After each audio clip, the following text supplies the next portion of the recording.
Now I'd like to introduce you to today's featured speakers. Ann Rivers is Managing Director at the BAV Group, a Young and Rubicam company. Using advanced analytic methods, Ann helps marketers build powerful brands, drive strategic direction for the company, and assess the economic value of their brand assets. The group uses the Brand Asset Valuator, BAV, the world's largest brand database, as well as custom research and consumer trend analysis to deliver insights and build compelling strategies. She's been developing domestic and global brand strategies for major Fortune 200 companies for over 20 years. She's partnered with senior management teams on strategy and branding and corporate reputation, has extensive experience in financial services, media, sports, consumer categories. She has long-standing relationships with clients such as American Express, Chase, Capital One, CIBC, Allstate, MetLife, ESPN, AbbVie, Google, NFL, American Red Cross, and Levi Strauss. He's been quoted in many leading publications, including the Wall Street Journal and Le Monde, and frequently invited to make presentations at conferences. With prior experience leading strategy and business development at other companies such as Broder, Drugstore.com, and Gift Certificates. She has her MBA from the NYU Stern School of Business and a bachelor's from the University of Chicago. Brian Johnson is Vice President and Account Director at the BAV Group, where he manages a diverse portfolio of global clients, including hospitality and tourism, financial service, consulting, and sports brands. His focus is in using cultural context and data-driven insights to strengthen and grow his clients' brands. And prior to BAV, he has experience in consulting, banking, hospitality, and retail. He has his MBA from Fordham and BA from George Washington. And with that, I will turn it over to Ann and Ryan. Great. Thanks, Gordon. So we first wanted to talk about sponsorships and wanted to talk about the cornerstone of everything in terms of brand. So when we look at what Quaker believed, Jon Stewart, the former Quaker Oats chairman, if this business were to be split up, I would be glad to take the brands, trademarks, and goodwill, and you can have all the bricks and mortars. I would fare better than you. So again, the idea is that we're trying to make sure that our brands are the strongest, not necessarily our buildings. This is becoming more and more true in digital, and as all of our experiences accumulate, and we need to understand really how to make brands grow and contribute to the value of our companies.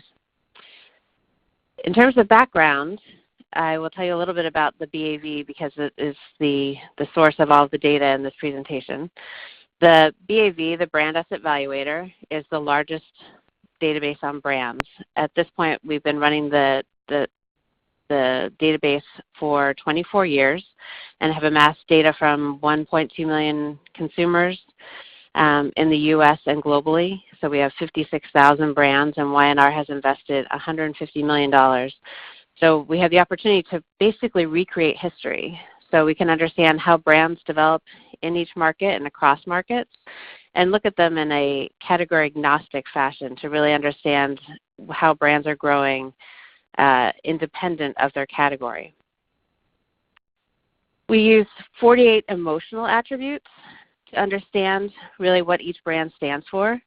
You can see here the range from arrogant to leader to rugged to trustworthy.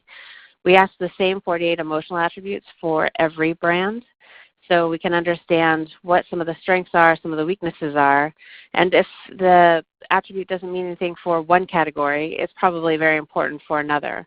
So we are sure to keep consistency across them so that we can give proper advice in terms of how to leverage one brand with another and really get the appropriate brand rub that every brand needs. We use 4 pillars as the backbone of the model. The first pillar is differentiation, which is really about a brand's unique meaning, and it really drives pricing power, it drives loyalty, it drives cultural currency, as we'll talk about. Relevance is the second pillar, and that is how relevant the brand is to the individual. And esteem is the third, which is much more of a regard and loyalty and quality and leadership metric. And knowledge is the last. We use these pillars to diagnose brands. So differentiation is always the most important in terms of making sure people are paying attention to a brand. But a brand can be different without being relevant. For example, Ferrari. People know Ferrari. It's differentiated. You recognize it. When a Ferrari drives by you, you stop and pause. But it may not be relevant to us because of price points, because of style. There are various reasons a Ferrari may not be relevant. And on the flip side, when a brand is relevant but not different, you ask for it by name, but you may not require that brand specifically. So for example, I've got a headache. Do you have a Tylenol? No, I have an Advil. Would you like that? So the Tylenol brand is asked for by name, but it's representing a category for which you would take a replacement. On the back half, when a brand is highly esteemed but not well known, those are brands I like to think of as bridal registry brands. So those are brands that people like and you have respect for, but you don't know that much about them. But when brands are higher knowledge than higher esteem, those are brands that you feel like you know enough about. So those could be some of your sin brands. One that is often a good characterization is spam, where people feel like they know all they need to know about spam, so they don't bother to pay attention to anything spam is telling us about their brand. And when we build them together, differentiation and relevance drive into brand strength, which is the vertical, and esteem and knowledge build into brand stature, which is the horizontal in this power grid. And where we want every brand to be is on the upper right, where you see leadership above that 45-degree angle, where brand strength is higher than brand stature. In the bottom left, you can find the new and unfocused brands that are, developing, or they may be in a category that is not developing very quickly. And then in niche and momentum is where you see differentiations and really driving everything. And those are brands that are more niche and haven't really proven their relevance or their leadership quality to everyone, and they're still also working on awareness in terms of building knowledge. The leadership space, as I mentioned, that's where we all want to be. And below 45-degree angle is mass market, and that's when brands are well known, they're popular, but the differentiation is starting to wane. On the bottom right, you've got eroded brands that maybe because of categories like Shell as presented, financial services often end up in this category. And this is a category where it's hard to be more differentiated. And it may be difficult to be differentiated because of dynamics in regulation or in business models, reasons that you can't actually stand out from the crowd too much. And we've tied the social metrics to these 4 brands also. It's one of the newest ways that we've actually developed the BAV that many of you may have not seen in the past. And we've taken 10 years of historical social data and modeled it up to be representative of the pillars. So we have 4 new social circles, we like to call them, since we've got 4 pillars already. So the social circles we call vitality, involvement, mood, and prominence. And we found that vitality, which is really about storytelling and really the emotional commitment that people have with a brand and how they're discussing a brand, really is linked to differentiation. Involvement, which is how the brand's community is developing and how engaged people are with a specific brand, that's really more related to relevance and, again, driving that trial, as we mentioned. And then the third, mood, captures the quality and the sentiment of the brand's social footprint. So that's how well its reputation, how well it's seen and esteemed in social circles, and therefore it's tied to the esteem pillar. And the last is prominence. So how widely do people see the brand over on all of the social networking? And it's really more tied to knowledge and how people know the brand. We also have used the BAV for valuation over the years. And each category requires a different type of valuation. There's a valuation for equity performance in terms of understanding that the brands that have the highest brand strength outperform the market, the NASDAQ and the Dow in this case. And in terms of a nonprofit doing a better job at creating more fundraising. Also, those that have a higher brand equity score do better in terms of developing their donations. In terms of sports franchises, the value of the brand can also be seen in the brand asset, as well as the power of a brand, country branding. We just, in fact, released a new country branding scale to understand the value of each of the brands.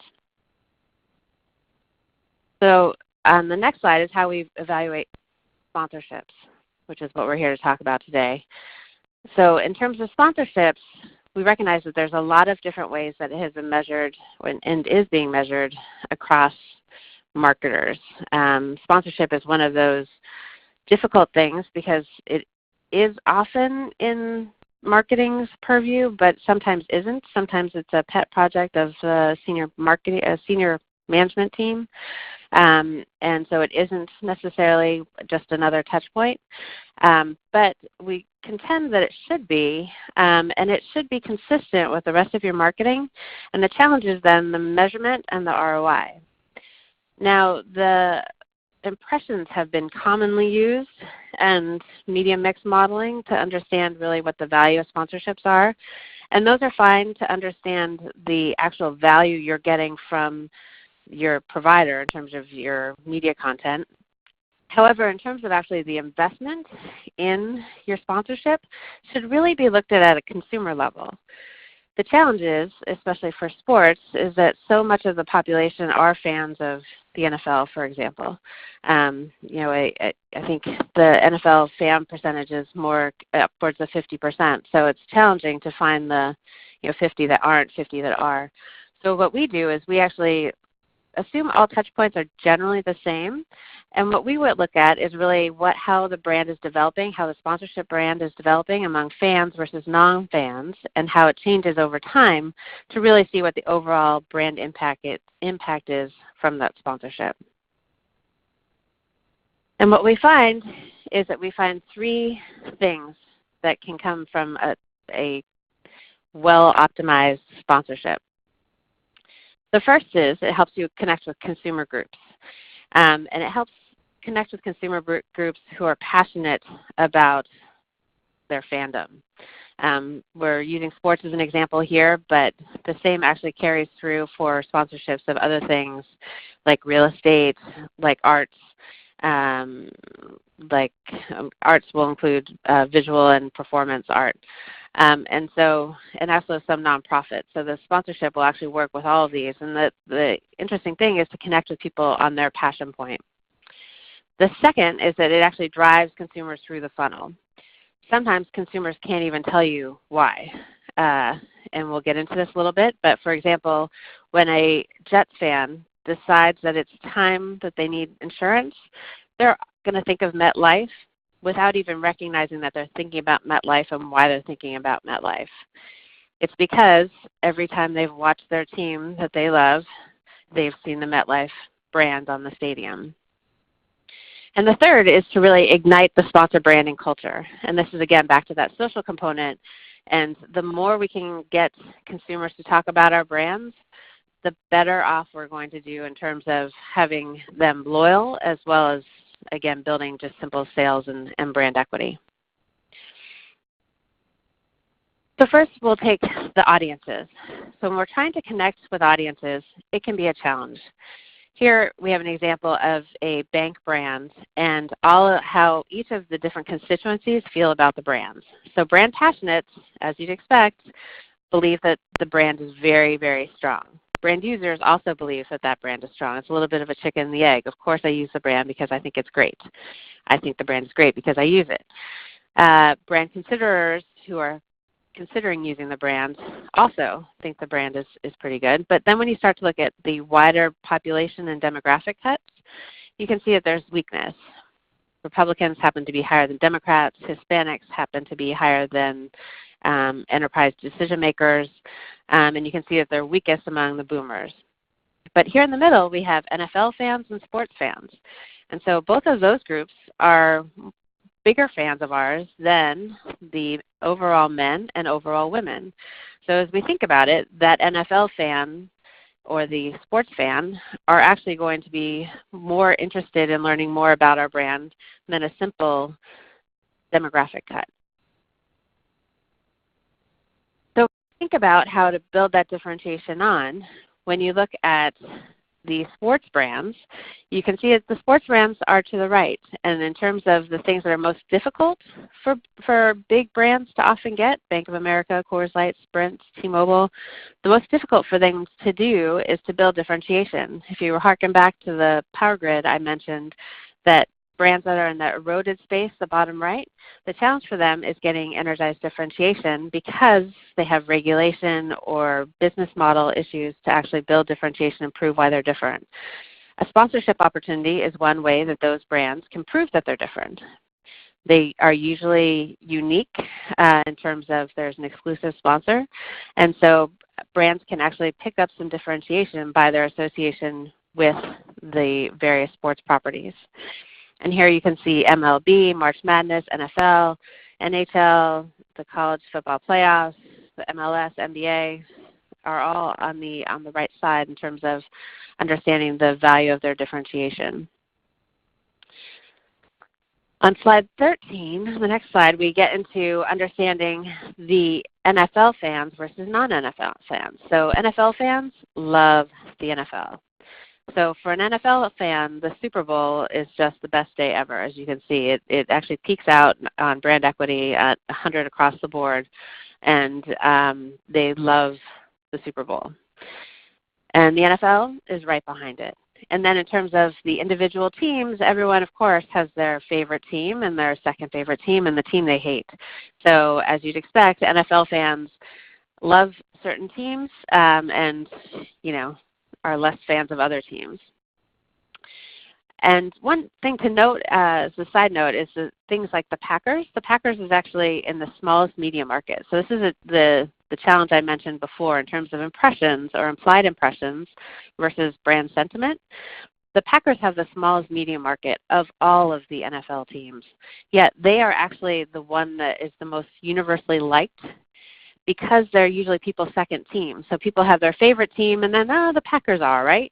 So what's kind of amazing is that an investment in the Packers could actually turn into a great ROI because they actually have a lot of casual fans out there. So how do we get this love to rub off on our sponsors? And we do that by even looking at the fan versus non-fan. So looking at some of the official fans. This is work that I have done with Kirk Wakefield from Baylor. We looked at over time and looking at fans and non-fans of the official sponsors. And what we found is that for Coors Light, a non-fan doesn't think very highly of the beer at all, but an NFL fan thinks they're actually much stronger. Same for Sprint, same for Visa, same for Papa John's. So what's interesting, again, with that movement on the power grid, Coors Light can actually command a much higher price, and they're driving relevance. So in terms of total volume, they're getting a lot more volume from the NFL fan, volume in sales.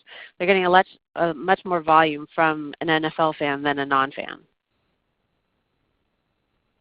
And what we find is that the change on the power grid is really driven by differentiation. As I started this section discussing, the connection actually drives the the consumer's perception of the differentiation of that sponsor. So for brands where it's particularly difficult to drive differentiation in a category, being a sponsor of a brand that people love is a good way to get that differentiation. It's also a good way to get relevance and esteem and some awareness. But differentiation, again, the hardest thing for some brands to get is the most productive in terms of building sponsorship.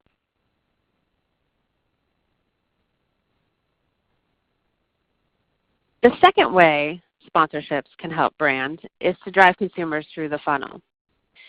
As we think about the funnel from awareness to consideration to preference to usage to loyalty, we really want to make sure that the fans are much more productive than the general population.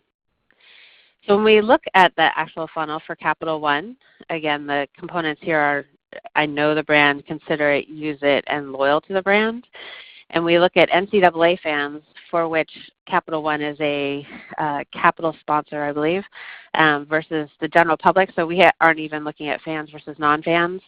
The implication here is that the fans are much more likely to be productive at every step of the funnel.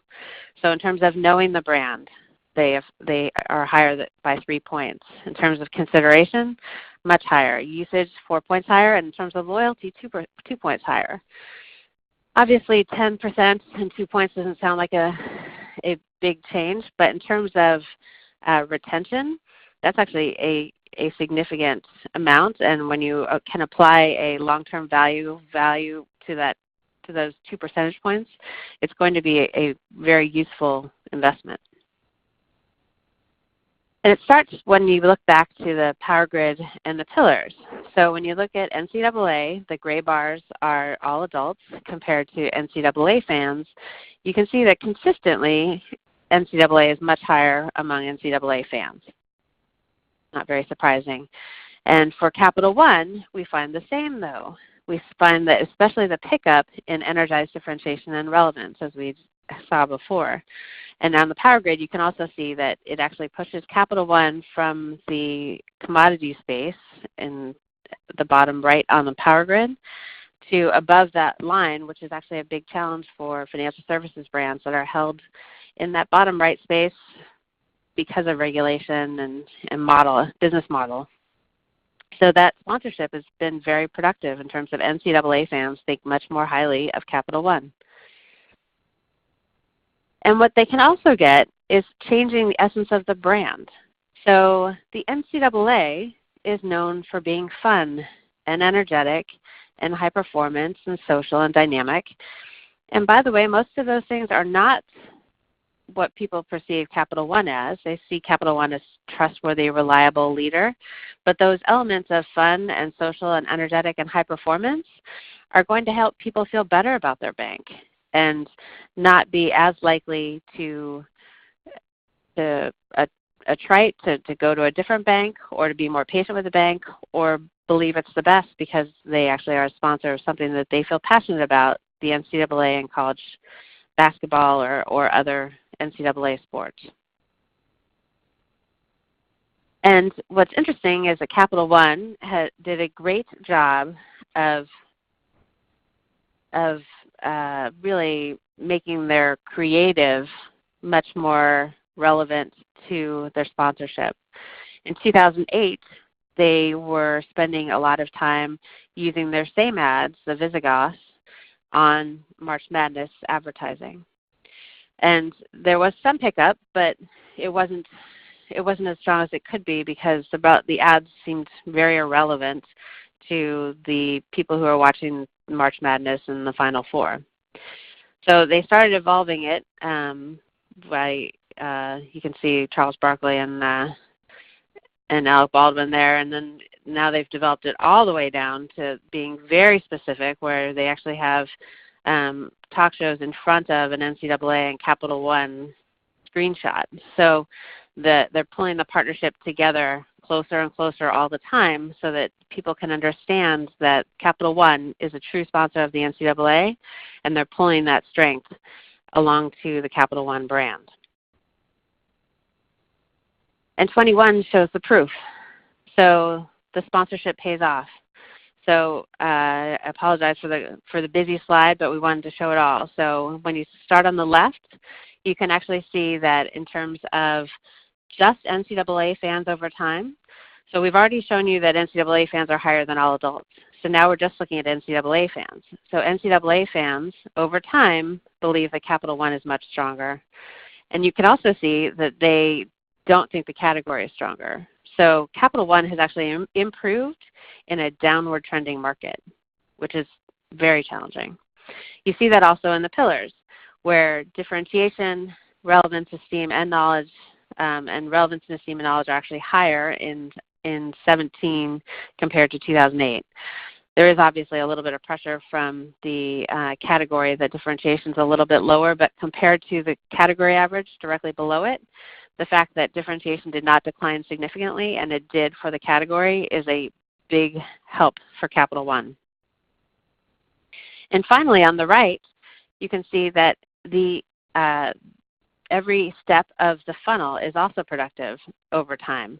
So the first set of pillars are for 2008, where knowledge was at 96, down to 7% loyalty. And in 2017, that loyalty has ticked up to 10%, and the usage has ticked up to 27%. So again, in terms of acquisition and brand loyalty, that partnership has done a lot for Capital One. Let's move to the third component, which is to really ignite the sponsor's brand and culture. We did some work. Kirk Wakefield from Baylor and I did some work with the Wharton Advertising Initiative sponsorship to understand the impact of sponsorships in terms of physical activation as well as second screen. And what we found was that activation is very important, as you could even see from the previous example. But the second screen is also important. So traditional media is important, activation is important in terms of physical activation, but also people talking about their experiences on their second screen is actually helping contribute to the differentiation of sponsors. So fans who engage with sponsors on their second screens have improved opinions of their sponsors. So how do we take that knowledge and move it into the social sphere and understanding really how to develop our social commentary? So when we look at igniting the brand and culture, so igniting the sponsor brand and culture, we look at all of the different ways that people can talk about a brand. So that's the sports brand as well as the sponsorship brand. And we look at how people are discussing them and what types of fans we're creating, and how do we get that conversation going, and can we create a space where people are defending the sponsorship brand because of or next to the sports brand. And what we find is that the sports brands in general have high cultural capital. So to understand this chart, the vertical is brand strength from the BAV model. Again, that's energized differentiation and relevance from the typical BAV model. And then social equity, which is the combination of those four circles that we discussed earlier, to really understand the social equity and how the brands are being discussed in current culture. And what you find is, again, you want to be in the upper right, and you find that the Netflix, Disney, YouTube, and the NFL and ESPN are very high in that space. They're high on brand strength as well as social equity. So people are talking about these brands on a regular basis. And when we look at actually the Super Bowl, we could mine the words and understand what people were talking about.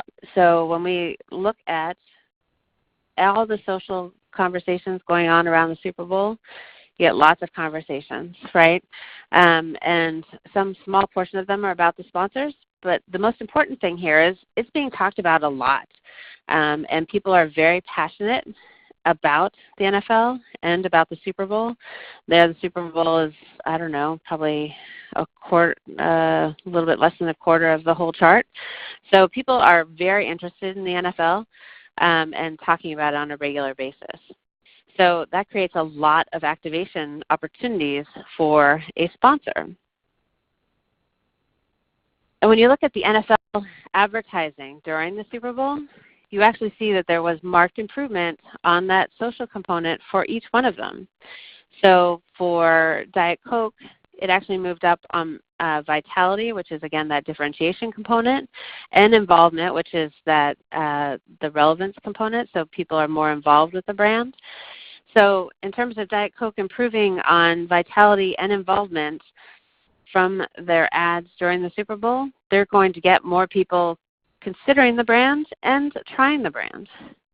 For Wendy's, they also saw significant improvement, especially on the differentiation, and many of these others had varying success from their Super Bowl advertising in terms of driving the social, the vitality, as well as the involvement in that brand.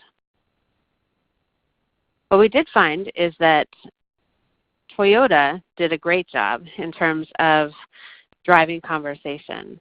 So Toyota's earned conversation was actually 20 times that of Universal in terms of a more of a heartfelt, kind of good odds spot, which has got a little bit more meaning, a little bit more touching, compared to just a typical influencer spot that Universal was running. So in this case, the engagement level that Toyota was able to drive in terms of driving meaning and emotional connection with the brand, they actually were driving a lot more of that social currency, which you can see in terms of driving over time. So they actually were able to build that vitality score and their involvement score, especially compared to other car brands. So whereby we see GM managed to improve on vitality in terms of people thinking the brand's slightly different, it didn't actually drive involvement, which is more of a consideration element.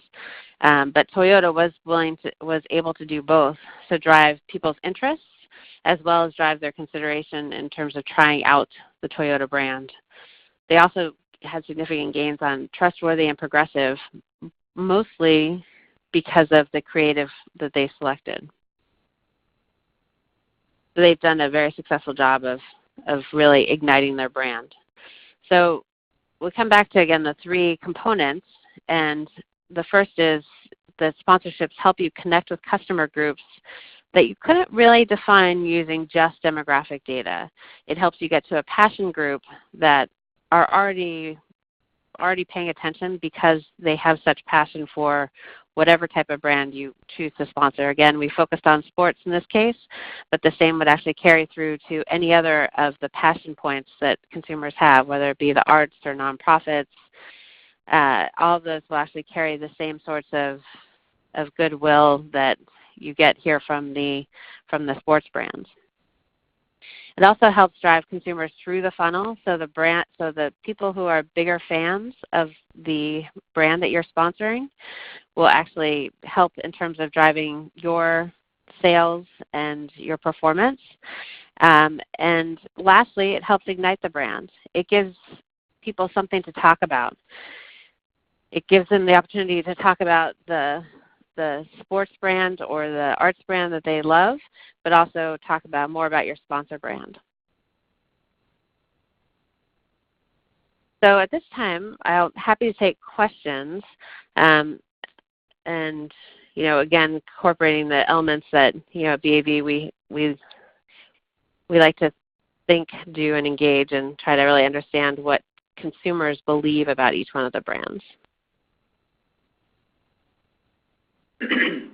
Thanks, Anne. Feel free to, for the audience, to send in your questions. So we have some that I'll mention now.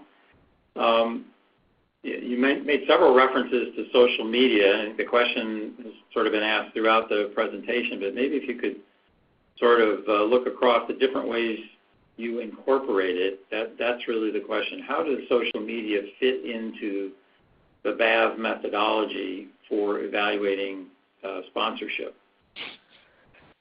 Yeah, actually, Ryan, can you take us back up to slide 7, and I'll go through it again with a little more slowly.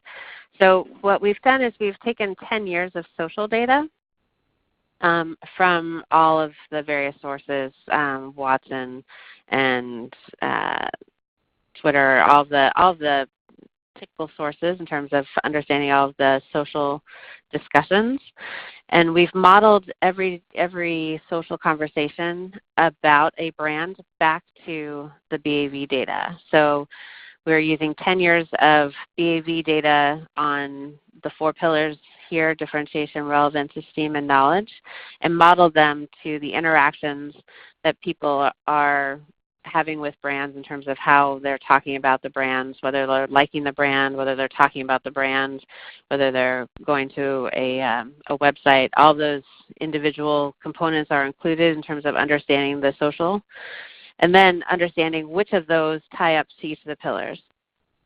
So in terms of understanding differentiation, which again is the brand's point of difference, the social element that ties most directly with differentiation is really a vitality score, and that really captures storytelling and the level of emotional commitment a brand generates with consumers. So when a consumer talks about a brand being great, or I just had the best Chick-fil-A, whatever it might be, those are the types of vitality stories that will be captured here and actually are driving differentiation.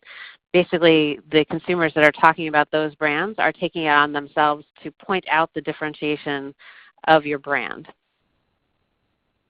The second circle is the involvement score, and that measures the depth of a brand's community and the level of engagement within it. So that's really how many likes you have, how are people engaged with your brand. So are people do you have more of a passive Facebook page, or do you have a Facebook page that people actually care about? So how involved are consumers with your brand and your social persona? So that really ties to relevance.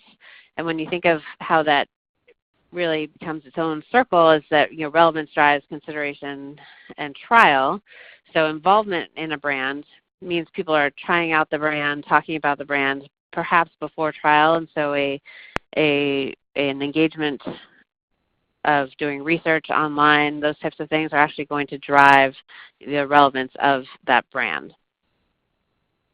The third is the mood score, which captures the quality and sentiment of the brand's social footprint. So this is a little bit of a reputation metric, and really how do people feel about the brand. So it again ties to esteem, which is really about being a leader and regard and worthy of loyalty. So understanding that a brand is fairly well represented, they're not, they are generally considered a good brand, would be a high mood score versus potentially a lower mood score for brands that people are not trusting. The last is the prominence score, which captures the extent to which a brand's content is shared and disseminated. So that's actually just an understanding of how is the brand seen in all of the social spheres, in terms of are they seen, are they involved, do they have a voice, are people going to the websites, how involved are people with that brand via social media. There's brands that are going to be low on that, like Heinz, for example, versus other brands like the NFL, as we saw, YouTube, obviously, that are actually very high in prominence, and people know them well, just like in the BAV pillar. Great. Well, thanks for that explanation.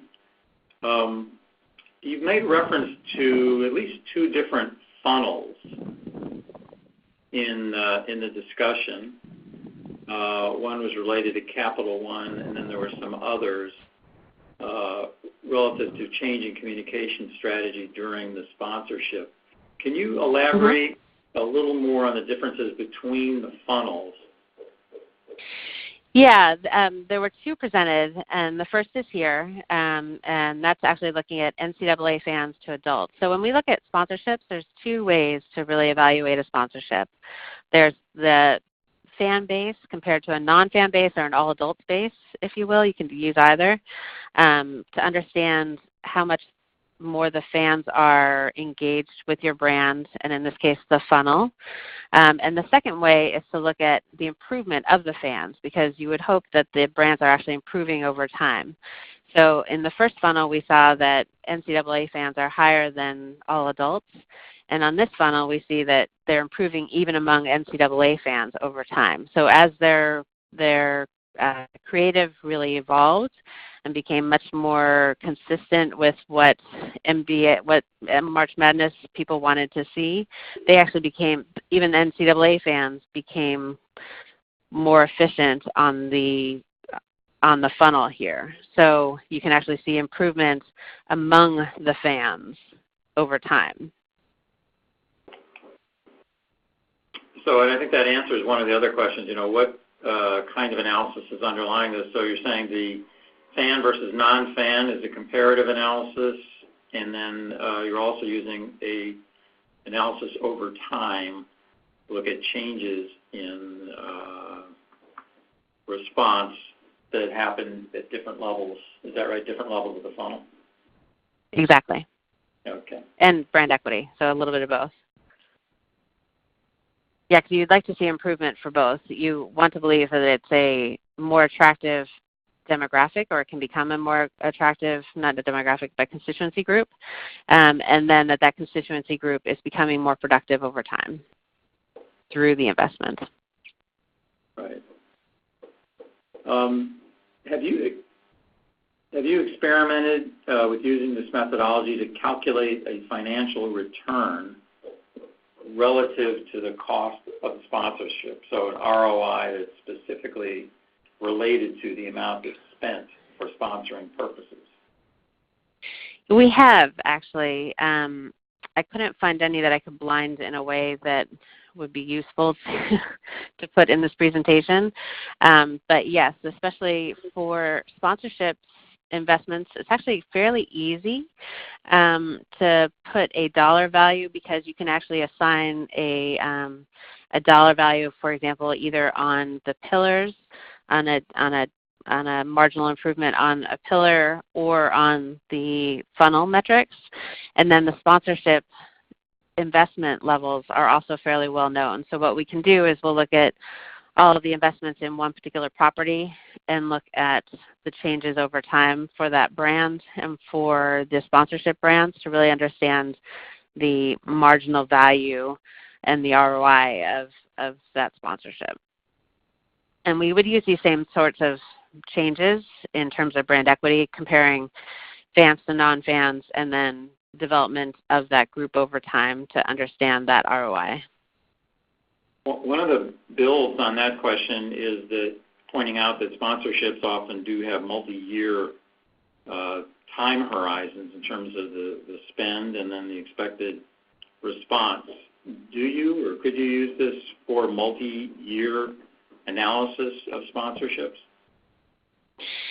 Yes, and you see that a bit in the U.S. in the Capital One and the NCAA, is that we're looking here for over a 9-year span, but you can also look for achievement levels. Where all ROI models are challenged is that sometimes it's based on performance, right?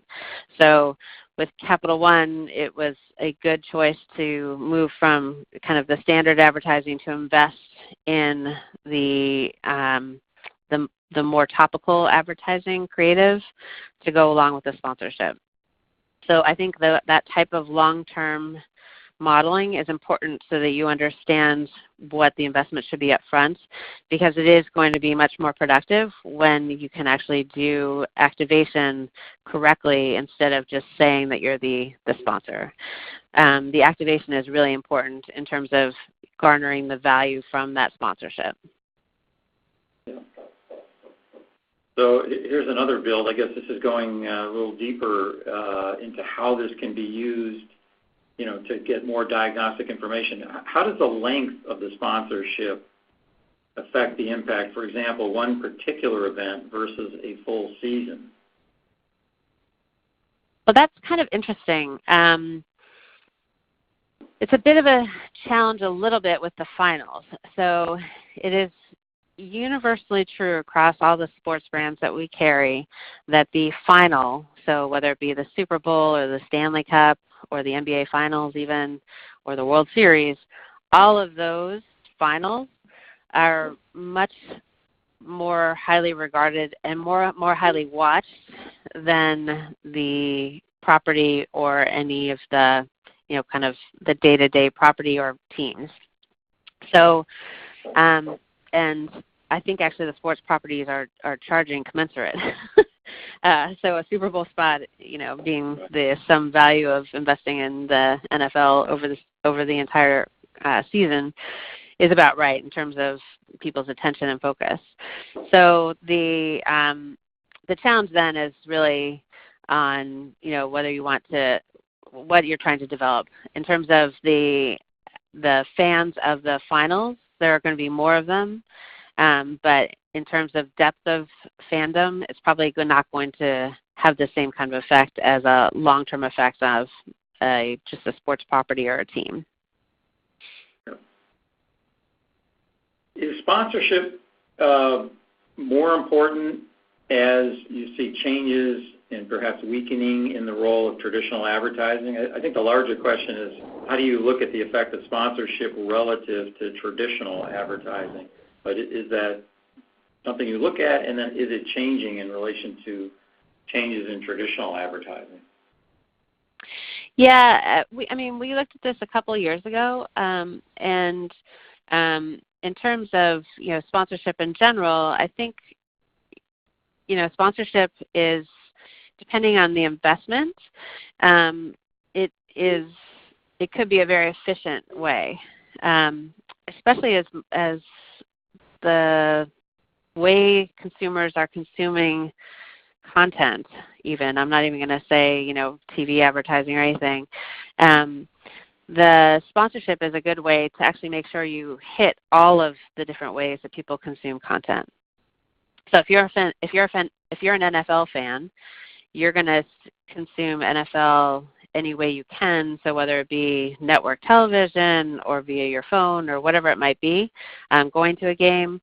So sponsoring actually brings you across all of those, traditional and less traditional advertising. So I don't think it's necessarily take the place of TV advertising, which is still, I think the one of the top in terms of actual effectiveness, but it incorporates it, so it incorporates all of the others. So I think it actually could be a very efficient way to target a marketing budget.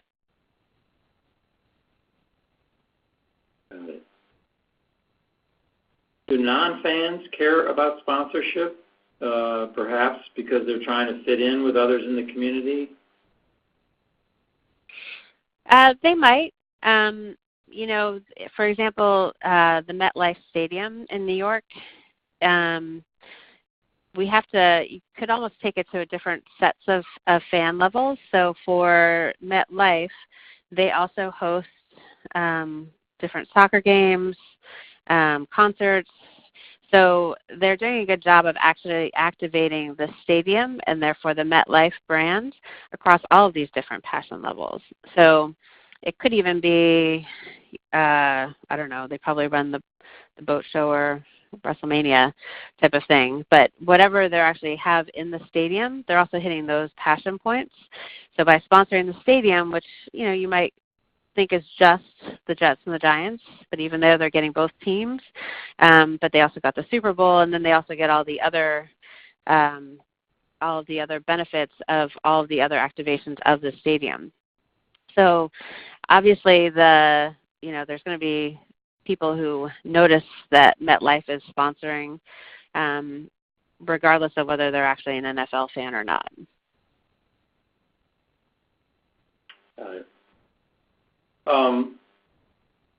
Where do you measure the compatibility between a sponsor's product and image, or do you measure the compatibility between a sponsor's product and image relative to the specific event or even a specific, say, athlete in the event? Yeah, this is actually kind of a question that comes up more among nonprofits in terms of sponsoring nonprofits. It is a bit of a question in terms of making sure that the brands don't stand for something totally different from each other, or at least not counteract with each other. So NCAA and Capital One stand for very different things, but neither of them are necessarily working against each other. For example, one isn't friendly and one's unapproachable. They at least can work together. We have had this problem with nonprofits whereby a potential sponsor isn't a brand that is well known for being very altruistic, for example. And so the sponsorship for that particular brand may be higher, but it may be worthwhile for the nonprofit to take the money from the less altruistic brand and make sure then they protect the nonprofit brand along the way. The example I'm thinking specifically is Gucci. It's one of the biggest sponsors of UNICEF North America. So people don't necessarily think of helping underprivileged children when they think of Gucci, but it's been a long-standing relationship, and Gucci's really contributed a large sum of money to the UNICEF program, and so they've done a good job at working together, and I think actually helping out the Gucci brand. But you could see it as a little bit of a risk to Gucci to UNICEF, that UNICEF needs to make sure that it protects its brand, that it doesn't, it doesn't get tarnished by the sponsor brand. Question about when you do your analysis and you compare affinity and change in affinity over time among fans, non-fans. You mentioned treating all the touch points as commensurate. Can you say more about what you mean by that? Yeah, it's actually kind of linked back to their question about do non-fans appreciate the sponsorship. Yeah. The challenge is when you're counting impressions, it's often hard to say what the ROI is from that. So if you can count the impressions from a particular game or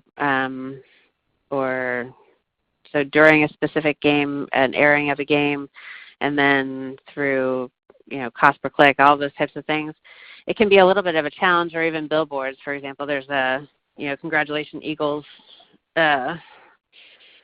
Miller billboard right in Center City. So it's hard to say for everyone who drives by that billboard every day how many of them are feeling better about Miller or not, other than to look at fans and non-fans. The Super Bowl win may, we can just in a year check whether all Philadelphia fans feel better about Miller, which I think may be the case.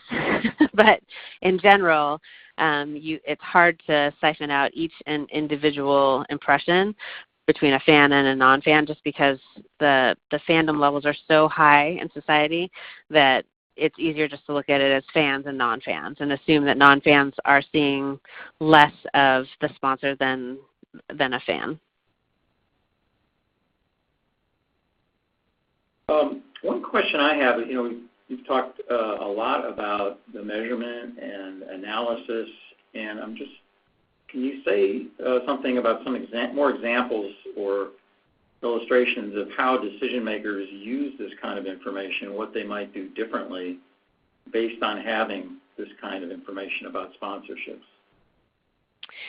Yeah, we often get involved in a couple ways. We get involved when people are trying to decide who to sponsor. So when we talked a little bit before about the personalities of the brands matching, sometimes it can be a case where you're trying to decide where you want to make the investment. Do you want to make the investment in the NBA or the NFL or Little League or the arts or the local museum? So we can actually do that kind of analysis to understand which group is going to be most productive in terms of size and passion for your brand. So you can look at it a couple ways, whether it's the opportunity or already the likelihood of being a fan more quickly. So that helps you make the decision as to where to put your money in. Then the question is how much. So in terms of the different levels that the property set up in terms of sponsorships, we can look at some of those ROI measures that I mentioned in terms of understanding what we think the ROI will be, and is it a stretch to actually go for the higher priced option, or is it safer to stick with the lower priced option? And then there's the success factors over time. So then it's understanding really, are we actually getting the benefits from that sponsorship over time? Can we, walk in and for our board meeting actually say this was a productive investment? And you can actually show the data to show why it is. And the question after that then is, so what do we do next year? Should we improve it? Should we increase it? Should we change the creative to be more of an activation? Should we invest more in activation? Those types of things. So it's kind of there's a decision point that we can add some context to, all through the relationship from before all the way to re-upping to getting rid of specific investments. Well, thank you, and thanks to everybody for all the great questions that have been coming in and the answers that Ann and Ryan have provided. Thanks for joining us. We'll be sending out the recording of this webinar soon, and if you'd like, you can follow up with Ann directly at ann.rivers@bavgroup.com or Ryan at ryan.johnson@bavgroup.com. And just as a reminder, MSI for many, many years has brought together the best minds in marketing from major corporations and top business schools around the world to improve business practice by applying science to marketing's biggest challenges. If you'd like to receive a copy of an MSI report authored by leading academics called The Long Reach of Sponsorship, How Fan Isolation and Identification Strength Jointly Shape Sponsorship Performance, please provide us with your email here, and we'd be glad to get back to you on that. So we're right at closing time here, 1 o'clock, so thanks again to our speakers, and thanks to the audience. Look forward to being with you at our next webinar.